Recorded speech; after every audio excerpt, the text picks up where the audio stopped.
Hi, I'm Susan from Dallas.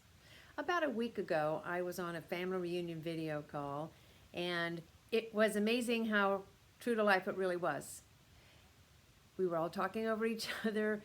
The louder ones were talking the most, the soft spoken ones, and some of the younger ones were just kind of sitting back and biding their time, waiting to get a word in edgewise.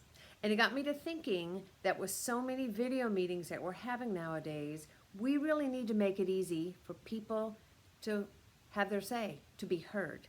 It doesn't matter if they're friends or family or, of course, business associates, we just need to make it easy. So one of the techniques is round robin. We use that in meetings all the time, and that's where you call each person by name to give their response.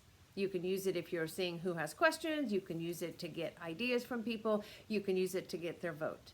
Sometimes people will say pass, and that's okay too, but we've given them the chance to speak up if they want to, and that's really what we're looking for. Another technique, which I was totally surprised by learning about this 2 weeks ago. I was on a video call with a team of facilitators, and the leader was discussing something, and then she said, if you have a question, raise your hand. And I was so surprised. I never thought of having people raise their hands on a video call. But we do it in meetings when we're face to face. I do it to get somebody's attention. I'll raise my hand and they notice that. So that's a simple, easy way to let people know that if you want to be heard, if you want a chance to say something, raise your hand.